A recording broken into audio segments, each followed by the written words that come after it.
Hi, this is Dan Jurgens, and if you want to have a good time, keep listening to the Krypton Report. It's a bird. It's a plane. This is Jason J. Lewis, the voice of Superman on Justice League Action. This is Mark Waid, writer of Superman Birthright, and you're listening to The Krypton Report, the all things Kryptonian podcast, including Superman and Supergirl. We discuss games, movies, cartoons, TV shows, and comics. Find us on Facebook, Instagram, YouTube, and Twitter. Welcome to the Krypton Report. Today's episode is brought to you by the Southgate Media Group Krypton Report Holiday Guide. The holidays are right around the corner, so check out our link for our holiday guide. We here, James, Jania, Brian, and myself, have picked some lovely items and added to our holiday shopping. And for those who are looking for gift ideas for the Superman fan in your life, as well as you can check out the Capes and Lunatics holiday guide as well, or any of the other shows on Southgate Media.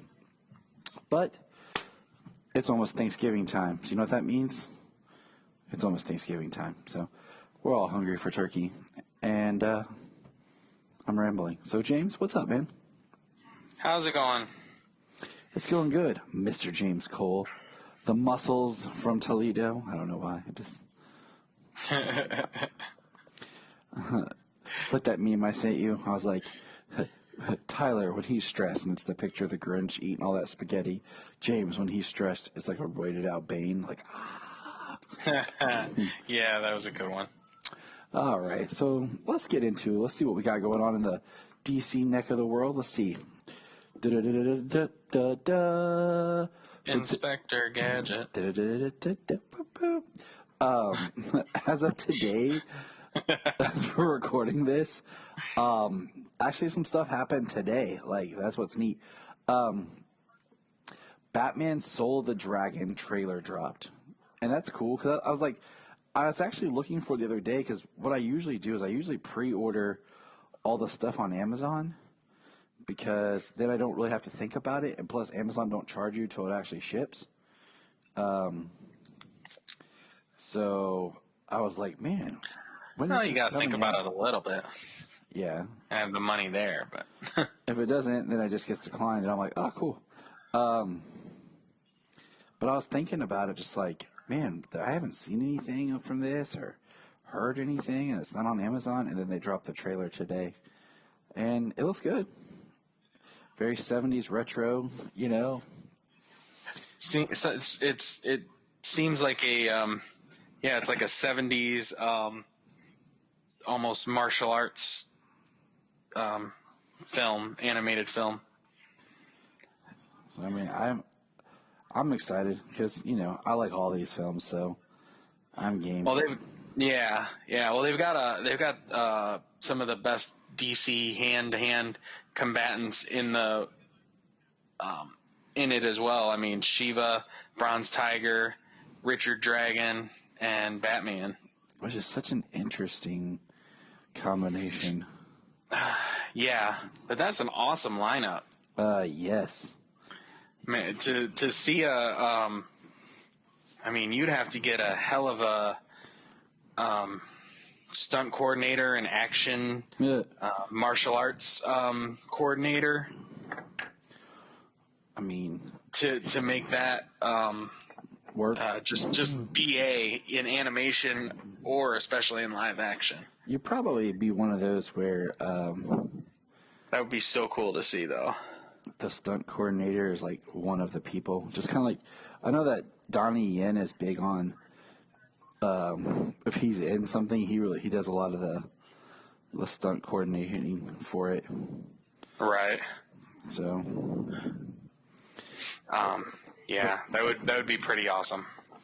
It would love to see that live action. Yeah, especially considering like we got Michael Jai White in there as the voice, and we've seen him, you know, in DC and other comic He was book Bronze properties. Tiger and Arrow. Yep, and he should have done more. They should have utilized him more, but I feel like they didn't. I mean, he's been in a lot of action movies, and he does a lot of those he was Gamble in the Dark action Knight movies. He's Yeah. Gambler in the Dark Knight. He was Spawn, man. Let's not forget. He was Spawn. Yep. Wanda! It's always what I think of when I think of like that Spawn movie. Yeah. He's in a lot of those lower budget action movies. Universal Soldier, the 500th. You can find a bunch of them for free on different streaming apps. Yep. So, But he's a serious martial artist, man. He was damn good when he was doing his thing, competing in martial arts. he was Black Dynamite. Dynamite! Dynamite! That was a funny movie. It was hilarious. I'm not going to reveal the twist. But yeah, this is a great lineup. I look forward to watching this movie. I will purchase it because I buy them all. Because, you know, I hate to say this and sound like I don't trust streaming services. Okay, unless it's an original content by that streaming service, you never know if they're going to lose it or drop it. Like, for instance, right now I was thinking about Thanksgiving. Okay. And one of my favorite things back when I'd visit my parents and had cable and all that was FX used to do that 70s show Thanksgiving Marathon, where they would play all their Thanksgiving episodes. And I was like, man, where's that streaming? It's not streaming anywhere. I even looked on iTunes to see if it's there to buy, and it's not there. Because, like on iTunes, some shows do like holiday packages. Like Teen Titans Go, you can buy like a package of all their holiday episodes. Friends, I have that. yeah, I do too. Friends has their holiday package you can buy. It has all their Christmas and Thanksgiving episodes. That's convenient, but I have all the DVDs. Yeah, I used to. Same thing with that 70s show. I used to until that lovely time where I sold all my stuff to purchase recording time to, you know. Yeah, I have all of I have the entire series of that 70s show. I want to actually get them all DVDs of Friends and that 70s show. I want to get them all ripped and saved. Yeah, I want all the DVDs again because as we've learned, and like for those who are just all about, first of all, we just proved that, you know, you can't count on streaming services because that 70s show is not streaming anywhere, nor is it digitally to buy on iTunes, which is weird. You can buy it on Amazon Prime. That's what I figured. I actually just looked that up earlier today. I was actually looking it up now as we're talking. Which is interesting because when I bought the complete series, I bought it for like $30 maybe. I bought the box set, like the complete series, and it's like $30 a season on Prime. Wow. Yeah. It's crazy how stuff like that goes. We could go down that rabbit hole because I have a couple of things to make comments about with that. But my thing is, so like I was thinking about this because I didn't have the first season. So I just bought Justice League Unlimited. I had Justice League Unlimited Season 2 still on DVD. I used to have it, but I didn't have it anymore. And I just bought it on Blu-ray for the whole series because I don't know if that's one of the things that's going to go over to HBO Max. Yeah, and that series is one of those, like, is constantly like a default show to watch. Man, it needs to. Because I'm thinking about working my way back through it and Justice League. I had something else I was going to say. Oh, if anyone's watching Smallville on Hulu and you listen to the Always Hold On to Smallville podcast, they'll point out little things where on the digital streaming version they've changed things compared to the physical media DVD. And that's one reason why I like having my hard copies. I mean, Star Wars is another one that's infamous.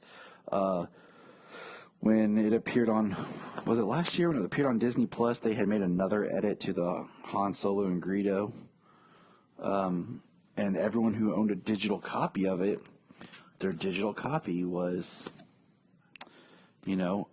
changed to that version, updated to the latest version. Yeah. So, I think it was Brian who told me that he had bought digitally, I think it was Batman '89. And then when they released the 4Ks and everything, his versions were updated to the 4K remastered, which that's great. Don't get me wrong, because you get the improved sound and picture. But I like having my hard copies just because. But that's a rabbit hole. Like my friend's DVDs, it's got footage you can't see anywhere else, and it wasn't aired on TV with that footage, and anything released since the digital, the streaming versions of Friends or the Blu-ray, which was remastered, was the original aired things. So you don't get that. You don't get the added footage on anything else but the DVD set that I've got. It's crazy. It's just. But all right, what other news can we go on before we just keep going down rabbit holes here? Keep picking up things that are different in different places. Yeah, it drives you insane when you find out there's this cut for this print. I mean, just like I have the 3-hour cut of Superman from the TV, and listening to people talk about how there's this cut for the TV version of Superman 2. You're just like, dear Lord. I just came across a podcast. Speaking of an older movie and TV edits, I just came across a podcast within the last couple of days, Halloweenies or something. Okay. And they started with the Halloween franchise. Yeah, Halloweenies. And they started with the Halloween franchise, and especially with Halloween 2, they're talking about all the different edits, the TV edit versus the theatrical and international, and just 2 or 3 different scenes in different versions of the film.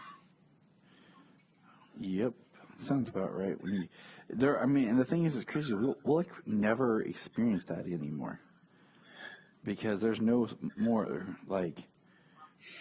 And unless you hunt TV. down the older different versions and. Well, I was listening to a thing today where they're talking about, syndication and TV and stuff is pretty much is dead or dying because, everyone goes to streaming. So back, you would watch TBS, for our generation was the notorious for you would watch TBS, but it would just show all these sitcoms and everything. And you just kind of knew these shows because that's what came on when you were watching TV. And now, a whole generation, they'll never know this because it's all streaming, by choice. So, right. Let's move on. Okay, so. And just as an FYI, you can cut this out if you want. Just that Halloweenies, they go through these horror franchises like Halloween, Nightmare on Elm Street, Friday the 13th, and they do breakdowns and lots of history and stuff because they actually have interviews for episodes. They have interviews with Heather Langenkamp from Nightmare on Elm Street and an interview with John Carpenter and stuff like that. So I would listen to that. I need to go get that and listen to this. But what I was going to say is, so today, you know what today is, James? November 17th. It's the 3-year anniversary of Justice League. Yes, sir. And 3 years since the debut of Doomsday Clock, basically. But I was sitting there thinking, it's been 3 years since this movie came out, and we've been begging for the Snyder Cut. And I'm just thinking about what has gone on in my life. Hashtag us united. I'm looking at posters hanging on my wall right here that I got from AT&T that had the individual join the league. And it's crazy to think about. Like I remember that day, like getting off work and rushing to the theater. It was going to see Justice League with Jania, and it was basically a date night for us, and it blows my mind, But because it's the 3-year, I think Zack Snyder had to do something, and he released a trailer today, which is another teaser, but basically it's the same one that he showed at Fandom, but there's a few different scenes in there. And I have not watched the other one and this one to see what was replaced. I don't think anything was replaced. I think there was only a handful of things that were added. See, that's what I kind of wondered, because it uses the same song and I feel like the same musical cues and stuff. So the only thing I saw that was maybe different, that might have been the only thing that I recognized that maybe was missing was a like literally like a frame or two where when it says like the baffled king, and then it shows Jason Momoa, like the frame where it shows like the outside of the door before he actually walks out of it, and then like that one frame all the way down the dock when you saw him walking out of there, like those two little parts. That's the only thing that I looks like it happens a little too quickly from the original. Okay. All right. Other than that, it looked all the same. It was just a couple of little added things. So, speaking of the added things, we saw the full kind of shot of the hologram of Superman, like where, before we had seen it and I teased where it's Batman, Bruce Wayne standing there, and it's like this digital thing that he's looking at, and it was red and flowing, and everybody before thought, oh, maybe it's Supergirl. I don't know, people get some weird ideas in their head. Yeah, they do. And we actually saw, and I don't know if you watch/listen to Zack Snyder today. I did not get a chance to. I was fortunate enough that my job. I was at work. My job for today was canceled because of COVID. Was not even beat around the bush. I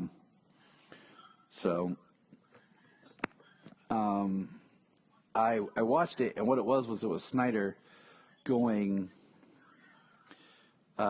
frame by frame of the trailer and talking about it and answering people's questions. So it was really interesting because people, are asking questions, and there's a lot of good stuff in there. I am not going to attempt to break it down what he said unless we pull out something, because he went into detail. I mean, he spoke for over an hour about a 2-minute trailer. So, what I'm saying? Like, the man is talking about his, and it's neat to just hear him reference stuff and say, well, I heard that, this is what it was in the theatrical cut, because he still has not watched the theatrical cut. So it's just Well, I mean, I wouldn't either. I wouldn't either. I wouldn't blame him if after his came out and, after his actual version comes out, or his improved version comes out. I mean, if you know what the reports are saying now, that it's going to be likely of 4 minutes of additional footage that was shot. Yeah, I mean, that's the additional photography. Exactly. So I mean, the rest was shot previously during principal photography for the film. So it's not like that's even gonna be something incredibly groundbreaking, but it's gonna be good. I mean, I have no doubt about that. But I'm watching. I have the trailer pulled up right now, and I have it like together. I'm looking at it together, and yeah, like you said, the only thing that I'm seeing that was so far that was adjusted was the Aquaman, seeing him walk down the dock. You know, we get the so we got the added Superman scene. Then we get a scene that's added that I really like of kids playing football and Victor like watching them through a window. That's kind of just heartbreaking. Yeah.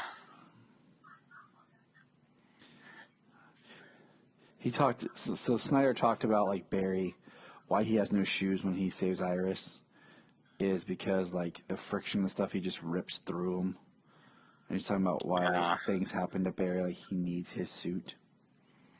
The statue angel in the trailer where Victor's beating the ground is you can find that same statue in both Sucker Punch and Watchmen.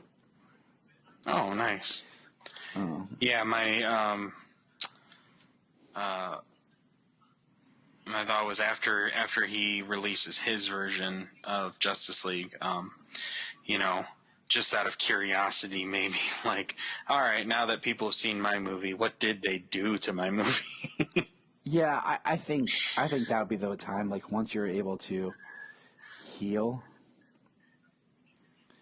you know, once you've been able to process. But I also would not blame him in the least because, I mean, why would you want to see that? Because, you know, it was something that happened at like one of the darkest parts of your life. Yeah. No, I get it. I probably wouldn't want to, you know, thinking about it a little more. I found another part that's different.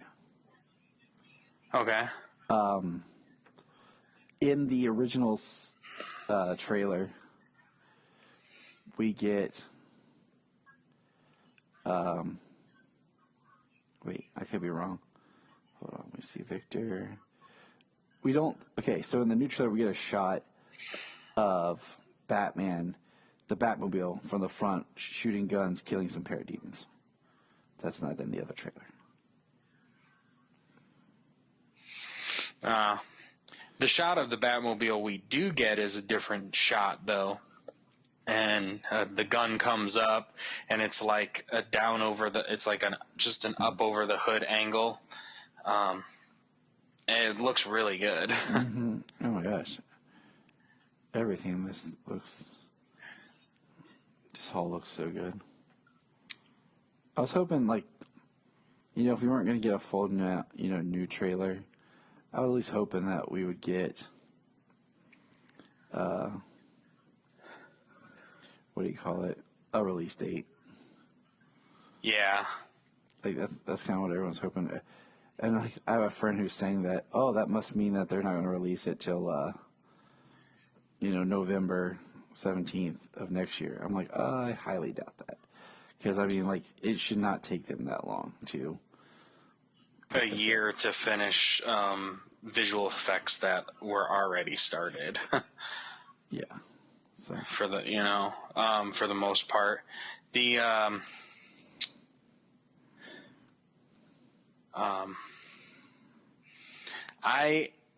these streaming services, they usually don't give out release dates for their shows and their movies and things like that until maybe just a few months out. Mm-hmm.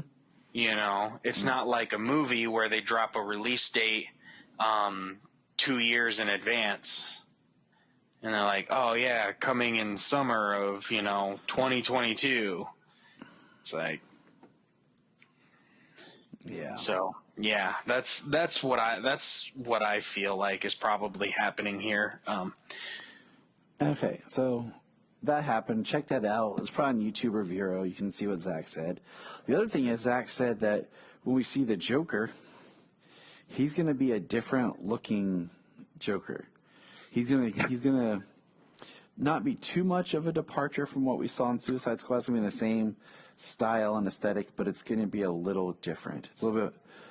So I'm like, okay, so you're just going to use the same Joker without the tattoos or something? Like, I'm curious about what we're going to see with this Zack Snyder version of the Joker. Right. Yeah, I definitely want to see. I've wanted to see more of Jared Leto's Joker since Suicide Squad for the last 4 years. So to get him back in for something is exciting in my opinion, and I want to see what Zack does with them. I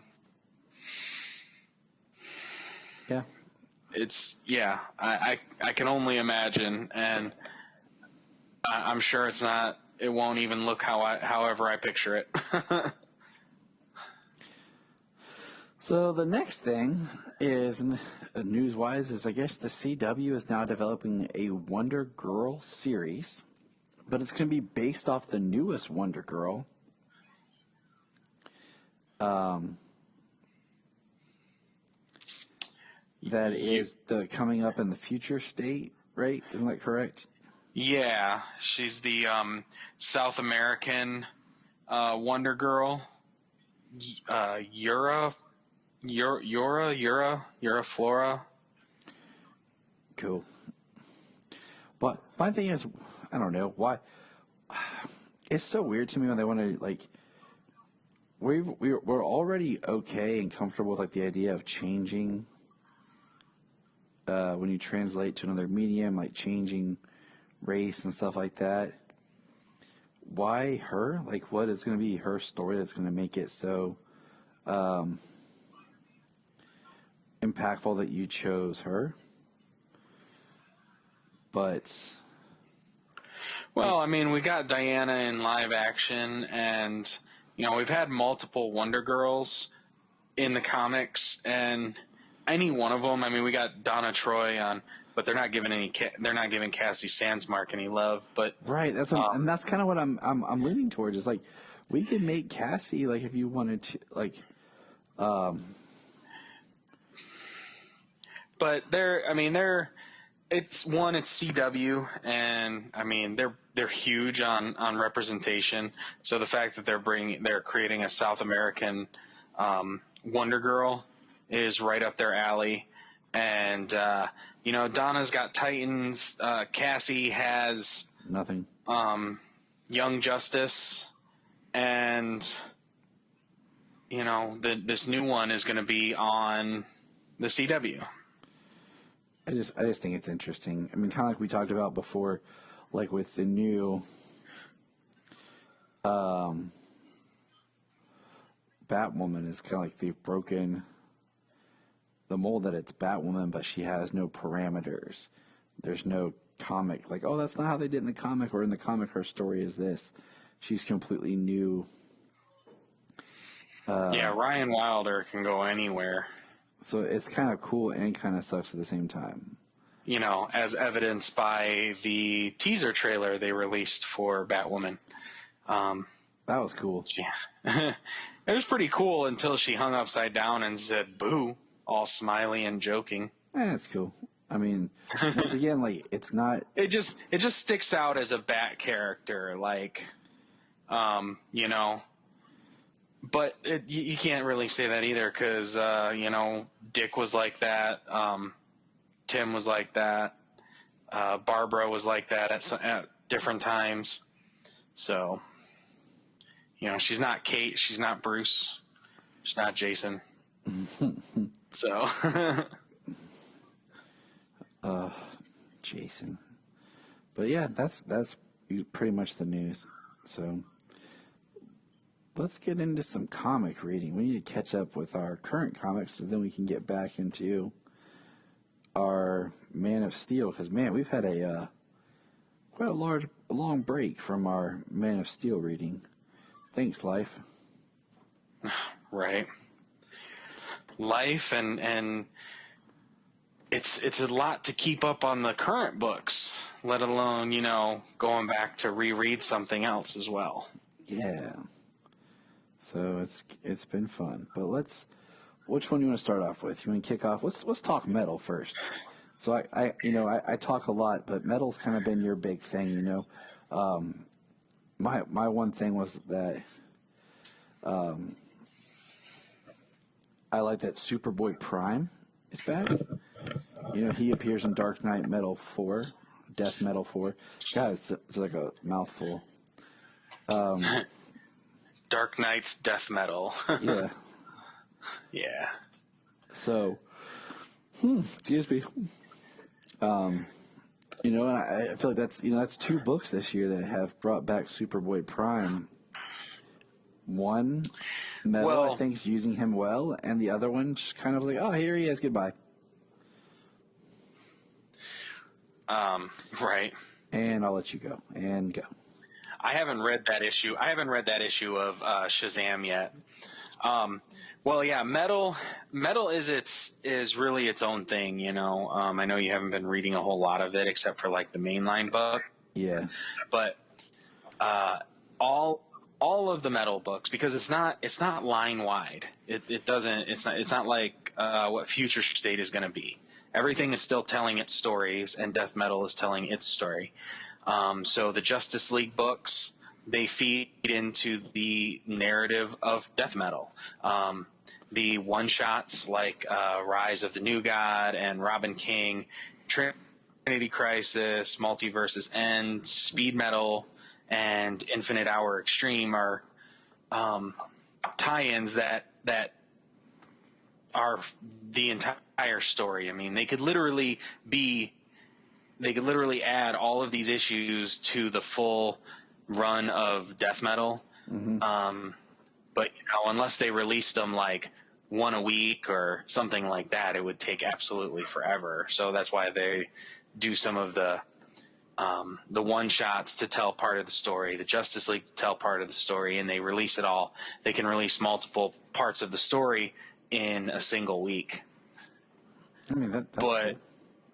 Yeah, so every part of every book feeds into the overall narrative of Death Metal. Like you brought up Superboy Prime showing up in Death Metal 4.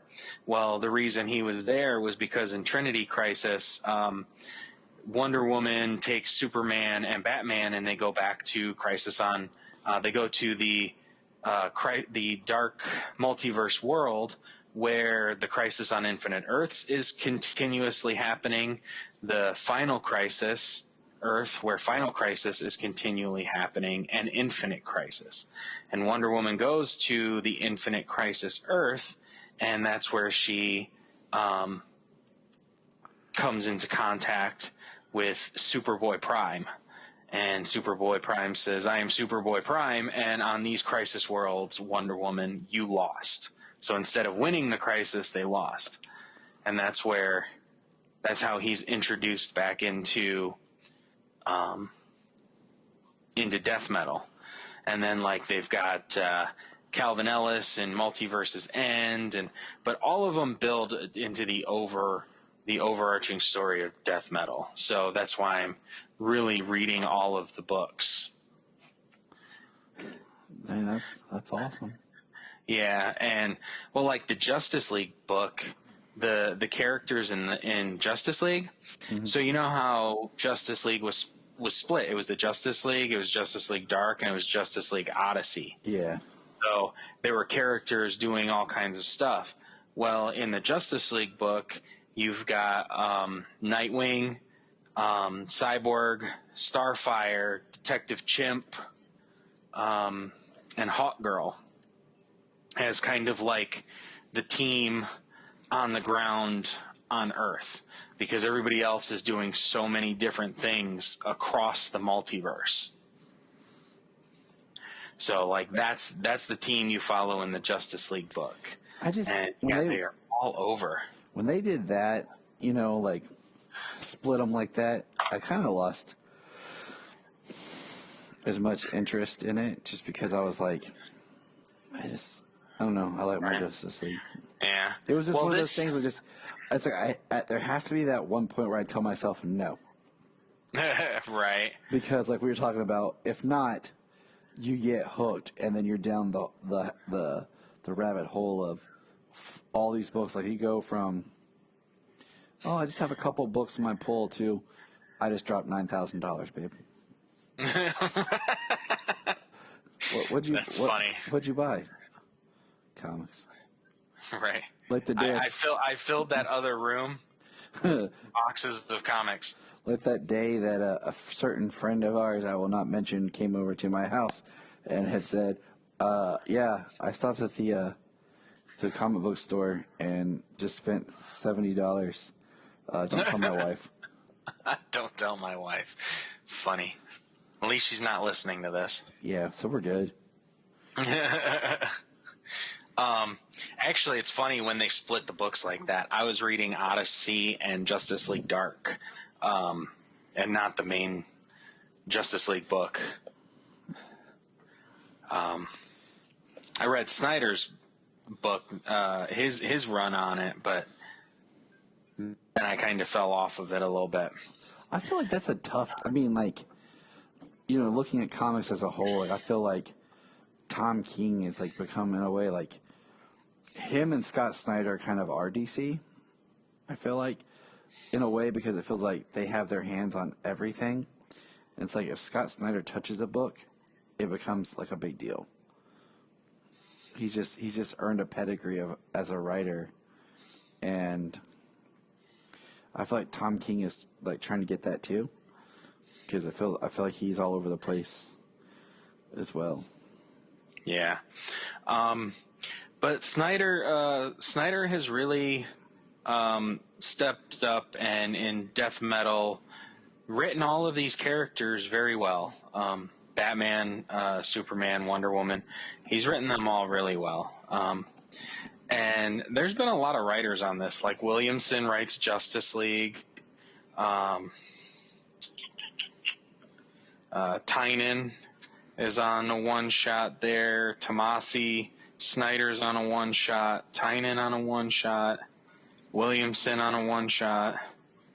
Well, isn't it, we're getting one that's going to be Snyder and Johns coming up next month? Snyder and Johns. Yeah, Jeff Johns and Snyder are doing one of the final death metal books. Oh, are they? Yeah, I think it's the either the last battle of the multiverse or is that the one of or the 52. I can't remember, but yeah. So it seems like everybody's trying to get in there. Why am I yawning so much? Well, I mean, death metal's it's pretty big. It's a pretty big. The story is very large. It's quite full. Like I said, these books all connect. So it's a little different than some other events, like say Joker War, where you got tie-ins with Red Hood and Batgirl, Nightwing, where it's like a single issue and it's a piece of the attached story. Just fills out the world a little bit. I mean, not necessarily like they all compile to be the resolution of the story. With death metal, like if you just read the mainline books, when you come back, like you're not going to know why this person is here or why, in issue 5, if you didn't read one of the one shots, you're not going to know why that person's there and what he's got and what it's for. Yeah. Because it's in one of the one shots. That's why I talk to you. Right. Like I said, like death metal is a crisis without being a crisis. But, yeah, it's like the crisis, and it's like the anti-crisis crisis is what it is. It's kind of like how they were trying to do Convergence and say like it was like a crisis level event without using the C word, so they picked a different C word, and that's Convergence. But let's get into some other books here. let's move on to Superman proper. Last we spoke, we had talked about Superman 25, and it was like an oversized issue, and we got introduced to Sinmar. And we know we're approaching the end of Bendis' run with only one issue left to go. So, let's crack open 26. Sorry, did I do that out loud? Let's crack open 26 here. I actually think the opening page is pretty BA, honestly. Like, the only thing I'm going to miss from Bendis' run, honestly, is the artwork. Definitely. As far as Superman goes. Ivan Rice's art. Danny Mickey, Alex Sinclair. Yeah. Great art team. Oh yeah, I mean it's been some of the best Superman in a while. But so Superman is fighting. Yeah, I got the right six. Sinmar at the beginning, and he's basically saying, "What are you? Why? What are you doing? What do you want?" And then it cuts to the day before, and it's Lois. And I like just the grid style, like 6-panel grid here on the pages, and them just, I like these of just Superman and Lois talking, very husband and wife. She just walks into the bedroom, and Clark's just laying on the bed in a Superman costume. Like as Superman, just kind of chilling. Yeah, which has always been kind of like a no-no in their apartments. Mm-hmm. Like Batman, you're not allowed to wear the suit in the mansion. Yep. Yeah, but I mean, we're in that point now where everyone knows that Superman and Clark Kent are the same person. So it don't really matter what he does now. Yep. Guess what? That's all going to change. You know why? Omniverse, death metal, future state. But anyways, he gets an alert from Kellex, at the fortress, and he goes to the fortress, and I had totally forgotten that Jimmy was asleep at the fortress. And there's Jimmy, this Jimmy looks like he's like a kid. Like this looks like high school Jimmy, or like first year of college internship Jimmy. Like doesn't look like Jimmy as a man.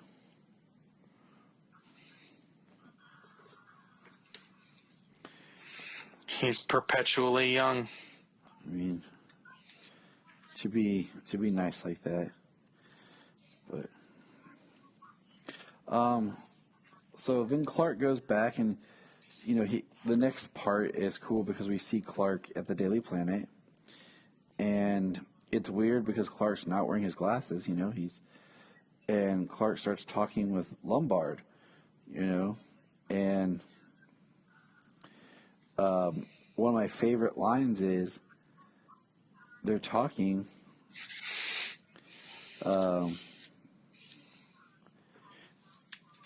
I value our long friendship, and I'll find some way to make it up to you. And Lombard is like, "Are we friends?"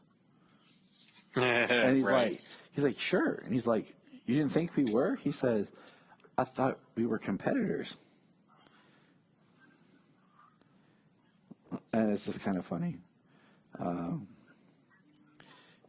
Lombard was like, I liked that they included him in Man of Steel, and then he just disappeared. Right. Where's the other part I like when they're talking about? Oh, hold on. Where is it? It starts right here. Lombard's saying, "People know you're here now. Most people knew the people closest to me were in this building.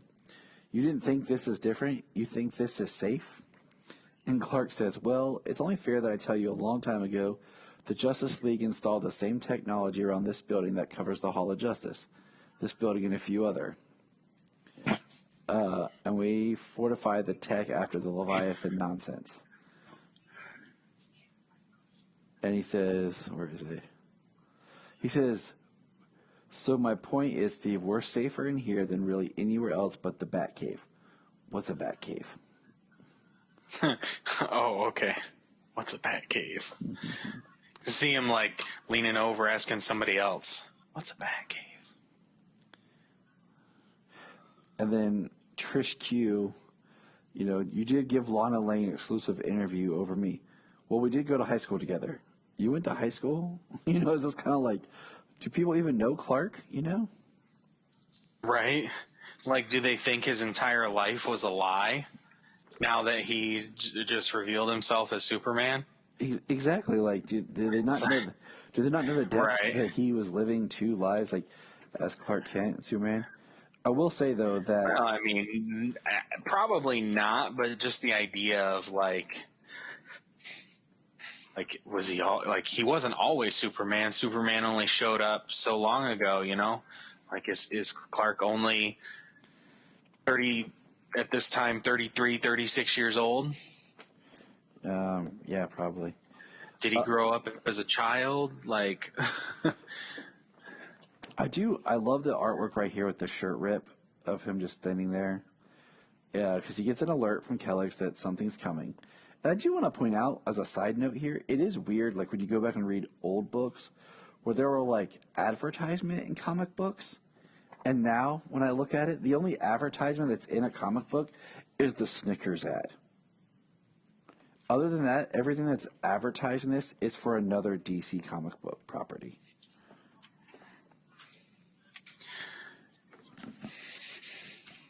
absolutely. So it's just kind of weird. I mean, they got Dread TV and they got something else at the front, but yeah, flipping through all the pages, that's all it is. Dread TV's at the back, and then in the front it's like Red Morgue Horror Magazine. But yeah, other than that, so we have Superman flying out to meet Sinmar, and he tries to talk with him, and Sinmar just attacks and attacks. The artwork is beautiful, and I like for a while that there really is no dialogue. It really is just the art telling us the story. Clark's falling towards the Daily Planet, and everybody's freaking out. Jimmy's looking up, and we realize that Superman and Sinmar are now battling in the Phantom Zone. And Superman just keeps asking, why? Why is he attacking? It was a cool issue. I liked it, but it's something about like Bendis' writing. I feel like I have to just take in like 3 or 4 issues at a time to really feel like I got a chunk of something. Right. Like, he absolutely writes for a full trade. Heck, he's wrote 26 issues, and, we still have things coming up from the first run. Yeah, the Invisible Mafia. Okay, for example, let's pop open number 27. Okay. 27. Great black cover. I like it. Future state advertised in there. And I actually really, really like these words.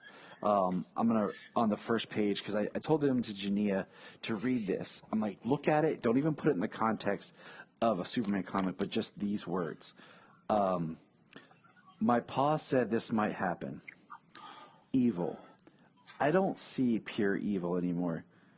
Even when I stare it in the face, not like I used to.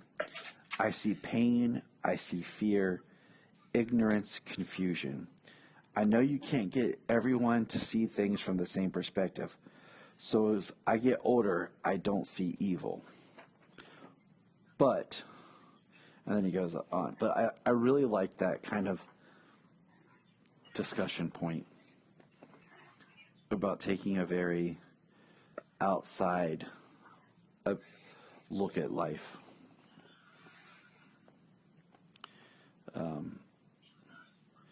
And while Sinmar and Superman are battling, we hear a voice, and for a brief moment, and I go back to this, because this storyline ended in Supergirl and not Superman, I almost thought that we were going to get Rogol Zar in the Phantom Zone, because I totally forgot what happened to him since his resolution wasn't in this book. But it was... Do you pronounce it as Zadu? I'm sorry? Do you pronounce it as Zadu? The Phantom King? Or... Zadu, yeah. I think is how Zadu, I think is how I pronounce it. But I totally forgot about him. But it was interesting to see him and Clark battling. And, Clark trying to escape the Phantom Zone. The artwork is just, you can get lost in this artwork. The Clark in the panel where you just see his eyes as Sinmar takes out Zadu. And I really like when you go over and you have... Yeah, man, he rocks him. Okay, this is why, to me, art...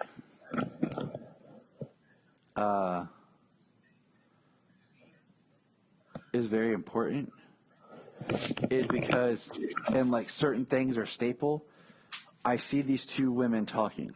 One is a redhead, one has black hair. I know that it's Lois and Lana. This is why I hate when you mix it up, people. Okay? It's confusing. Go to your bed now. But we have... Sorry. Oh, you're fine. We have Lois and Lana, and we know it's Lois and Lana by the color of their hair and their drawings. And I like that they have this interesting friendship, professional relationship. And I like that she says, here, read this book. I haven't printed it yet. And she says, you want me to read it? And Lois is like, well, if you want to have an honest conversation, we're going to have to read this. I'll order coffee. And she says, there's a typo. She says, of course there is. Or I'm sure there is. It's kind of like how I feel like when I write stuff. A lot of times I always had the problem of I would write really fast to get my ideas out, and then I would go back and, correct my spelling or my mechanics, and everything. And I remember I'd get so excited and be like, oh, read this. And like my mom or Geneve and be like, oh, you messed up this. I'm like, stop that. Read for the words that I wrote. Read for the story. Read for the point, the passion of the writing. Don't worry about the mechanics. We'll fix that later. Like, right. You're getting so hung up on that, you're missing the point. Yeah. I like that that's a long-standing character trait for Lois. She can't spell for crap being a writer, but she's good. But she's a good writer. I love it. It makes me happy. It makes me feel like she's one of us. I love that so much of this is one of us. Superman talking and trying to fight with Sinmar, and there really is no dialogue from Sinmar.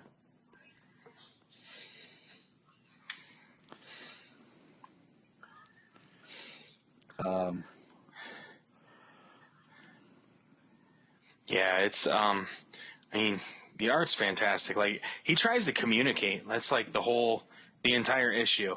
How can you write an entire issue where two people can't communicate? And it's interesting because he's like, they call me Kal-El, Superman. Superman. He goes, Sinmar. He goes, Sinmar, I am Superman. Unless Sinmar means, like he's talking to himself, unless Sinmar means Superman. And then, he's trying every language and everything he knows. And they're just fighting and they're battling and they're going through. They bust out of the Phantom Zone. Zadu tries to escape. Opens a portal from the Phantom Zone out by Saturn. Yeah, he has which is pretty cool looking. Let's see. Superman's trying. He's like, show me what's wrong. I'm not your enemy. I can help. And Sinmar takes off. And you hear like Kellex talking like, travel is ill-advised. You would be lost in space. You're heading to uncharted territory, which is crazy. Like, that there's uncharted space and like with all the Green Lanterns and everything, you know, like, and I feel like it's a big thing. And then, Right, you think the Owens would have been there. well, I feel like this is just a big story that Ben just has to wrap up in one book, you know, and we find out that he gets into space with a planet. Unless he's dropping the J.J. Abrams box. Probably, and then guess what? The next writer's just like, I ain't dealing with that crap. You know, he gets out there, and it's got an orange sun. Let's see.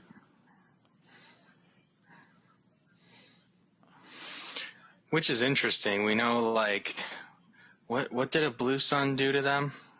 What did a blue sun do to Kryptonians? Didn't it just kind of neutralize them? Is that what it did? I think so.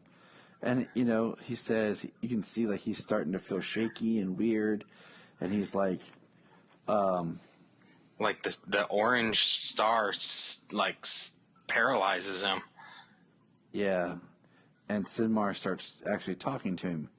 He says, here, I can understand you. Here, our way creates a communication gateway to each other's intent. The fight is over. Without your solar empowerment, there is no fight to pursue. You know, and he says, I have no idea where I am or why I'm here. Who are you and why did you attack me? I offer you. And Sinmar says, your surrender is noted. And Superman tries to say, I do not. And then it just says, our entire collective grants and will watch your final punishment. And it says, to be continued. And, you know, like we've talked about and stuff before, I have an issue where Superman flies out into space to do stuff. Because your powers are so much built around the idea of the yellow sun of Earth that you don't know where you're going. You know, your powers are supposed to be like a battery. Right. It's like with the Supergirl book that started when she left Earth to find out who was responsible for the destruction of Krypton after Rogol Zar showed up. She got a new suit, and the new suit actually had a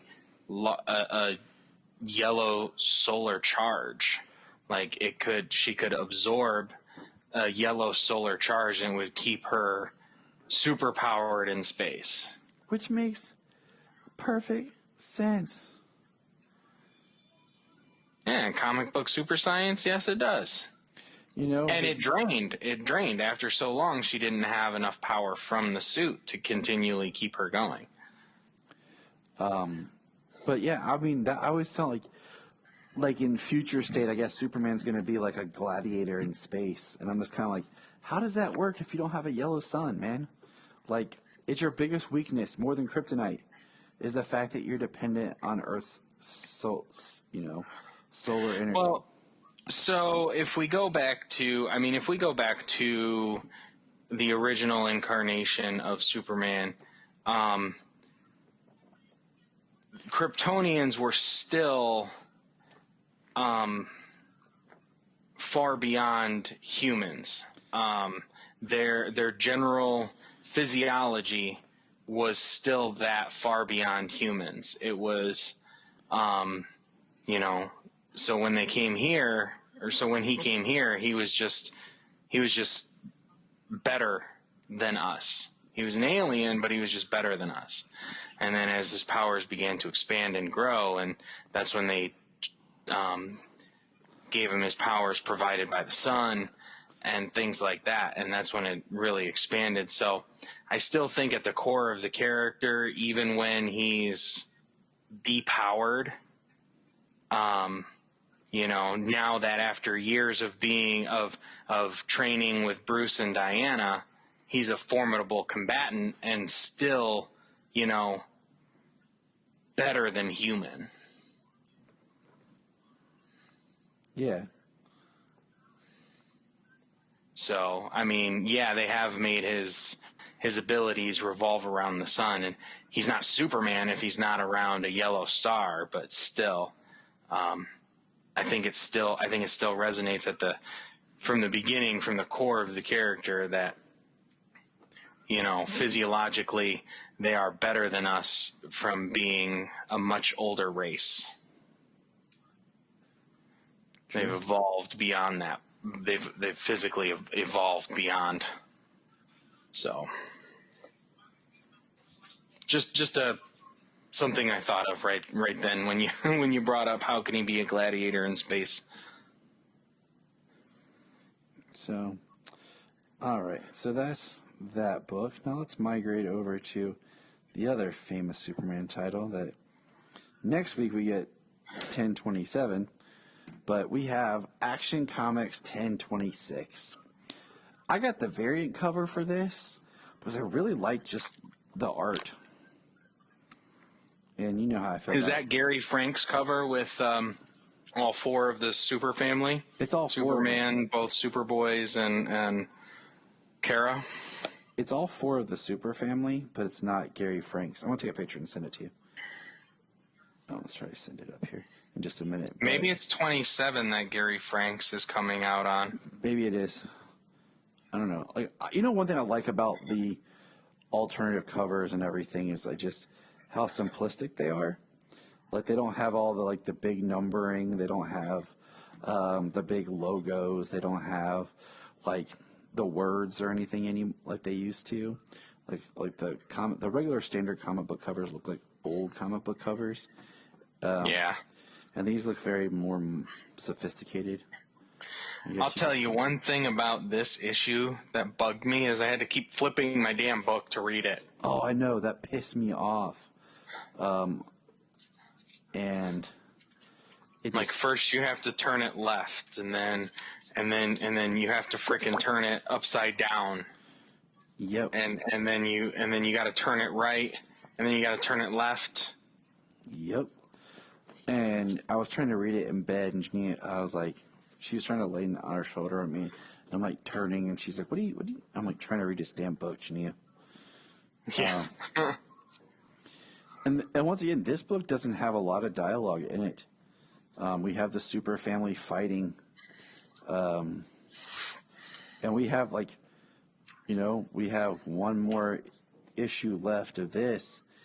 And I like this story because I like seeing the four of the Super family together. Red Cloud is here. And yeah, we have lots of discussions on the Super family and Connor's future in the DC universe. And Red Cloud is trying to choke out Superman, and you have.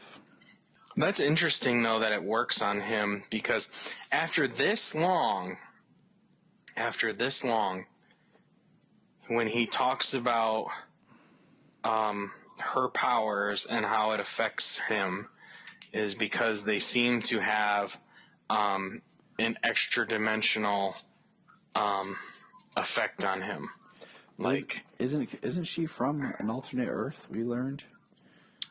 It seems like from it looks like in a older action book, it seems like Leon, who is the girl? Oh, the Star Labs doctor, mm-hmm. and Red Cloud. I don't know if Red Cloud is from Earth 3, but it seems like Leon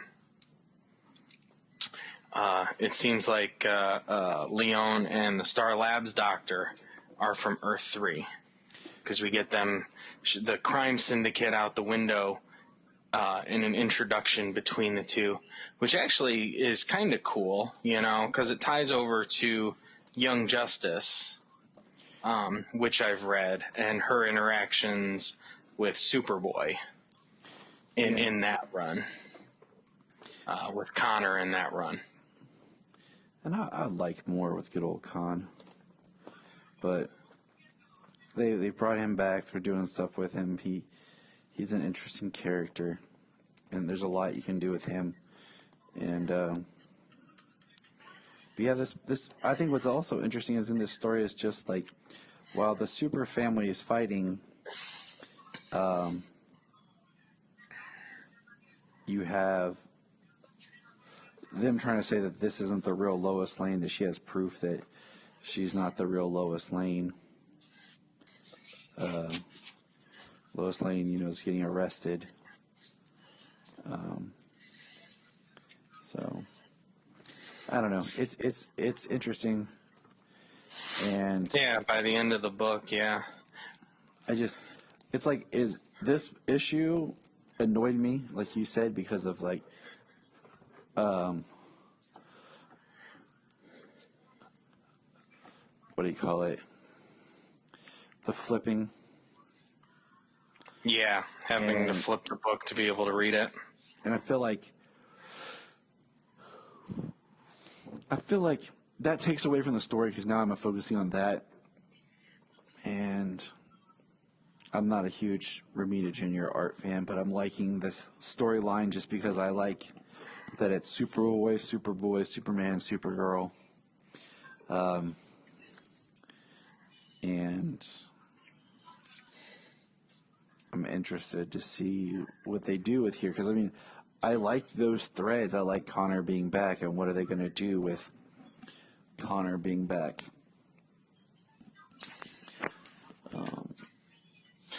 Definitely. Well, we know Young Justice is ending too, and so is Bendis's run on Action. Maybe we'll get, like I said, moving forward, maybe we'll get a little bit more of a, for lack of a better term, a Superman family or a House of Kent book, as it were. Man, I'll tell you, Superman family. I need a Superman family cartoon series. Okay. Because you know how much of a pain in the butt it is to watch stuff with my kids? Like, we're watching Young Justice, and Sayla's like, where's Supergirl? When does Supergirl show up? She's not there, baby. Why is Supergirl? Or then we're watching something else, and, like, Salma's like, where's Superboy? He's not here. Why not? It's just Supergirl right now. It's like... Right. It's like, come on. I need a series with Superboy and Supergirl in it. And frankly, I think it's time, with the way Young Justice works, you bring Supergirl in season 4. Sounds good to me. I mean, with the idea of it being phantoms, I mean, it could present itself as a good thing. Like, she could be the first full-blooded Kryptonian that Superman has met, like beyond like Zod or somebody trapped in the Phantom Zone. In the Young Justice universe, like Supergirl could be the first family he's ever encountered in Young Justice. There's a lot to do, and like Brian and I have been kind of like we coming up with our own storyline. We've been talking about certain characters, and we kind of came up with a concept. And what we've done is he's working on like his story, an idea with the concept, and I'm building my story with the concept. And it's using certain legacy characters who a lot of times get forgotten or have just kind of this presence that's diminished because of something else, because of either there's another version of that character or whatever it is that ends up being. So I don't want to give it all away on the podcast, because if I ever get to actually write this thing, it'll be dope. But yeah, I mean, that's kind of caught up on the comics for the Superman books. But yeah, we had Batman, Superman 13 to do. I almost forgot that one. I feel like I'm at that point where like it's late.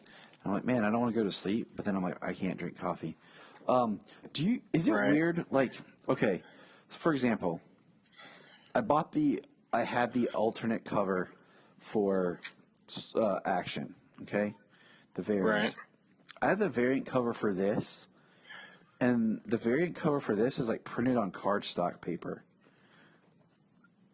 And it's just kind of like, Isn't that what all the variants are on? it's supposed to be, but Isn't that why they're all $1 more? it's supposed to be, but my variant for 1026 wasn't. Oh, interesting. Right? And then there's another new book that I had that the paper inside felt completely different. You know, and it's kind of throwing me because that's what I thought was like, oh, the variants. Because, you know, usually the variants I buy are the Bermejo Batman and Detective ones. Yeah. They're all cardstock. But like I said, that 1026 wasn't. And this one is. And then like a couple of the newer books that I just read, the paper on the inside felt different. And I'm like, what, this is weird. Like Phil says, just go back to printing on newspaper. It's cheaper and it makes your books more valuable because they can deteriorate. And I'm like, yeah, okay. So let's get into this. We have a very interesting team up with, you know, Steel, who's kind of like the forgotten uncle of the super family, and Batwoman. Coming to the aid of Superman and Batman, who are on the moon, who are trapped fighting robots of their greatest villains. But you know, I mean, I guess if you're going to be stuck on the moon fighting your greatest villains is probably a good way to go. I mean, I suppose. I don't know if I want to be in a perpetual battle with a computer program that is trying to learn about all of your greatest villains, trying to learn from you and learn the best, you know, how to learn everything about all of your greatest villains. Yeah. You know, I was sitting here thinking as I'm reading through this, you know, so they're fighting Brainiac. Brainiac, you know, Batman and Superman are upset that Steel and Batwoman are there. And Brainiac, of course, builds a robot together, perfect fighting machine that is part Batman, part Superman, and heads to Earth to attack Earth. And you know what I was sitting there thinking is, what would happen if Brainiac got inside Amazo? Like, isn't Amazo supposed to be the most like sophisticated, powerful android? Like, what would happen if you know, Brainiac constructed or took over Amazo?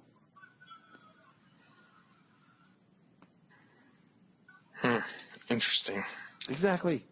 See, wouldn't he be unstoppable? I don't know. I thought this was so. I thought the problem here that they ran into is they thought it was Brainiac, and it actually turns out to be the program they were writing to try and get get ahead of the villains or something. Yeah, I mean that's what it is. I forget where that was the story that ended with them talking about something. I feel like it's a little convoluted. Like, you know, it's one of those before Batman and Superman launched. That's why I say because the end is that the book issue itself is called Planet Brainiac Part 2. So I don't know. It has all the Brainiac kind of like symbols in the background.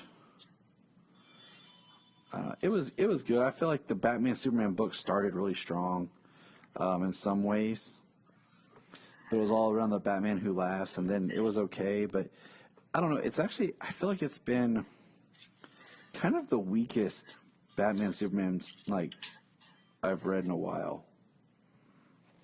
The art is really great. The art is very good. Yeah, but I mean, like, just the story wise, like, I don't know. I feel like it's just been. Oh yeah, here it is. It says it's not really. It says you're not playing fair, Batman. You would never use such brutality on your enemies. It's not really them, and you're not Brainiac. You're a rogue program that broke into my computer and turned my villain profiles into this playland. There you go. Spoken There, from I knew I read that. Spoken from the man himself. Straight out of the horse's mouth.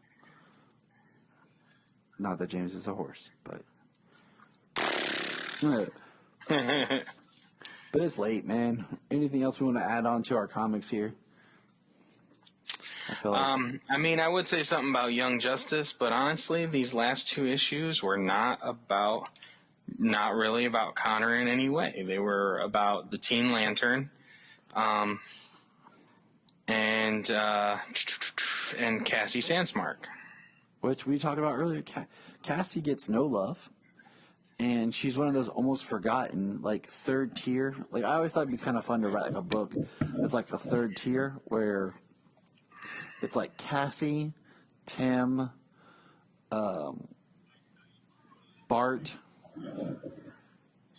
and Kyle or Guy. I don't know. It gets confusing with the lanterns, you know. But kind of the third tier, forgotten, mixed up, amalgamized character that never gets any love outside of comics because it's too hard to get to that person. right? I mean, you'd think with all these seasons of television, they would get there, but I mean, it's kind of hard to get there when you focus on a single character and you put them through a lot of filler stories and dramatic irony and take them one step forward and two steps back sometimes. Mm-hmm. That's so. I know they did the whole they tried to do like the excess thing on the Flash, like in everything, but really they need to just bring this season of the Flash. They need to bring Bart in, and Bart needs to become basically. Either two things need to happen this season on The Flash. One, we need some sort of rebirth event where the Wally West from another dimension breaks through, and we kind of have that retcon Wally thing, like we have two Wally Wests, or we get Bart, and Bart becomes Barry's new protege, his new pal that actually played the role of what Kid Flash really should have been like. Because, Barry's not going to have no buddy because Elongated Man is gone and Cisco is pretty much on his way out from the show. And he's not Vibe anymore. So I thought he was Vibe again after Crisis. Well, he got his powers back, but he was leaving. The actor wanted to be done with Cisco, so he was trying to get out. Oh. So...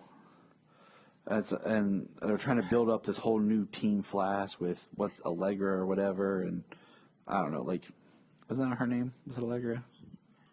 Yeah. I think that sounds familiar. See, that's just how little. It sounds right.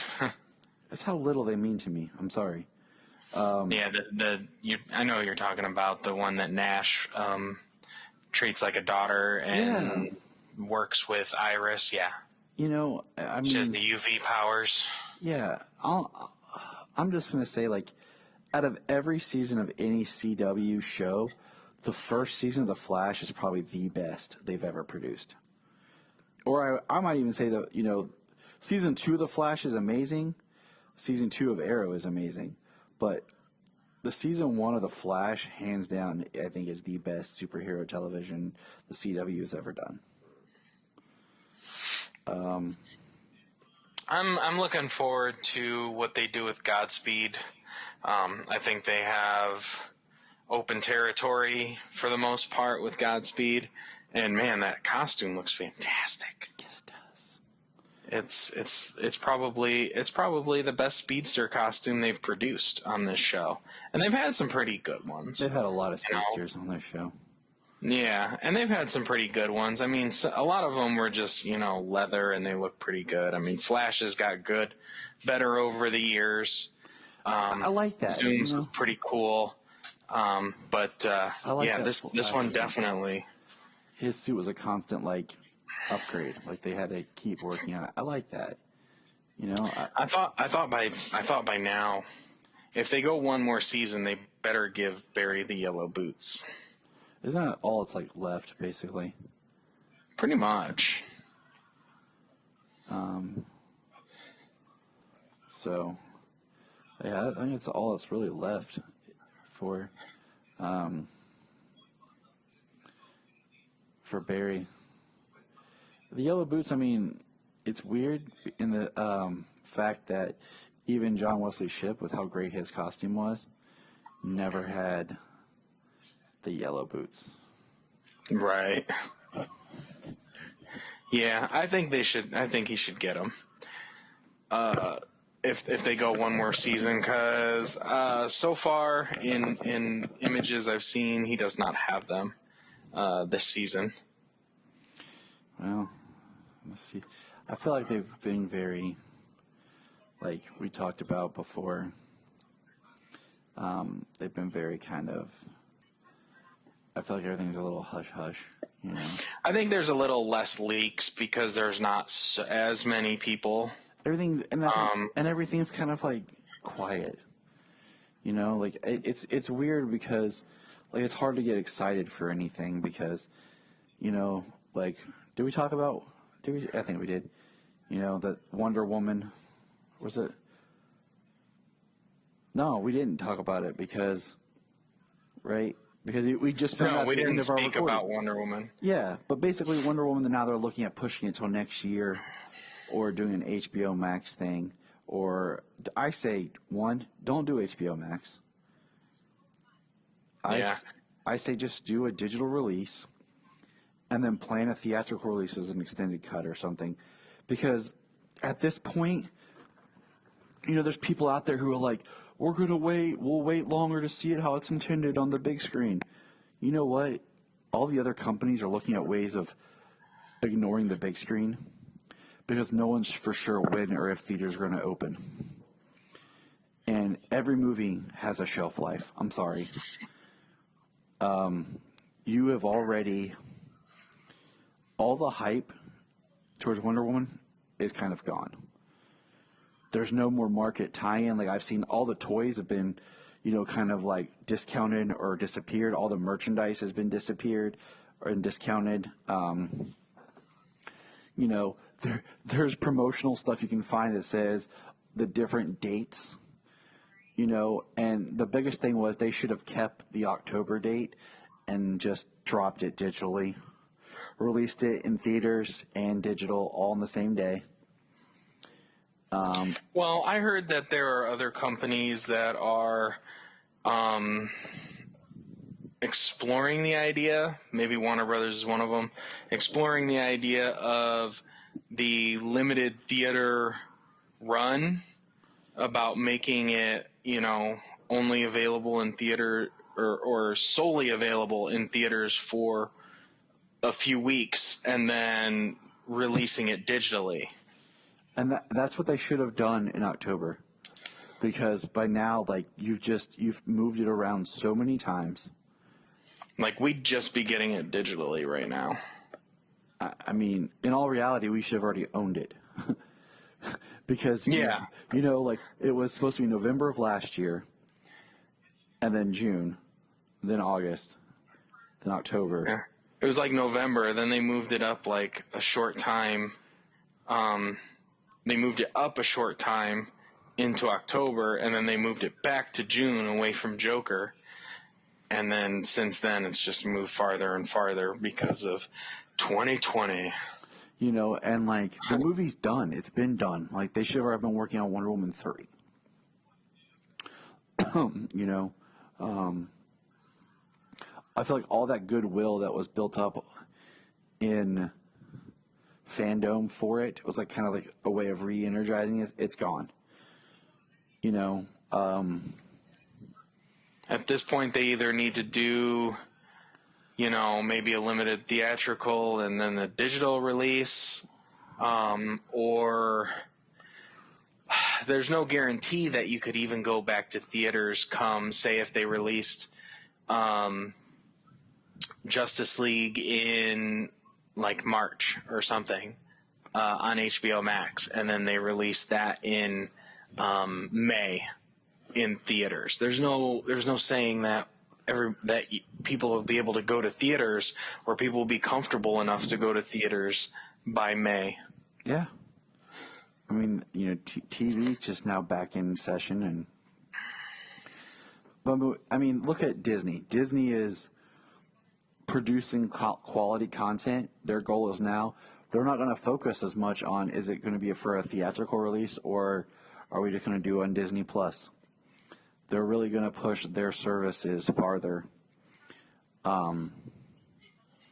Well, you know, I mean, they want to grow their streaming brand, and there's a lot of revenue coming from that. I mean, they've got 65 to 70 million subscribers worldwide, which is, you know, half as much as like say Netflix, or just a little under half as much as say Netflix, because they've been around for a lot longer.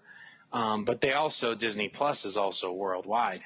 All these other ones like HBO Max, that's got like 30 something million activations. It's a good number, but it's also only in this region. Yeah. It's not worldwide like Disney Plus. You know, so I don't know. It just, you know, I mean, Disney's dropping its newest Pixar film, Soul, on Disney Plus. They're not doing that Mulan premiere thing. They're going to actually just Christmas Day, Soul is on Disney Plus, the newest Pixar film. And that's exciting, you know, that's something to look forward to. It's weird it's on Christmas Day because I got other stuff going on, but it's something nice to look forward to as far as the entertainment and the fact that it's new and it's high quality. But all right, man, let's get out of here. I think my kids are running around upstairs. They were in bed, but they have no sense. I hear of time. mine laughing. They're supposed to be asleep. I'm about to go to sleep. They need to take their butts to sleep. That's how I feel. Like I never sleep because I can't sleep till my kids are asleep, and then my kids wake up and they want me awake. I'm like, Daddy, why are you so tired? I'm like, 'cause your kids don't go to bed. I do not miss having young children in that respect. So You always have to get up with them. I got really bad about like, oh, here's the iPad. Just curl up next to Daddy in bed. Yeah. Well, But we're like hungry. to this day, I can go to sleep with them laying against me. Like, you know, it's funny. I always think of the Crude sleep pile. Oh yeah, speaking of the Crudes, still supposed to get the second one, and think like, what, next week? Is it next week? Yeah, because it was. I'm not sure. I'm not sure of the release date. Because it was My around kids are excited Thanksgiving. for it. So are mine, and Solomon, he's the one that got excited. But I didn't mean to interrupt you. I'm sorry.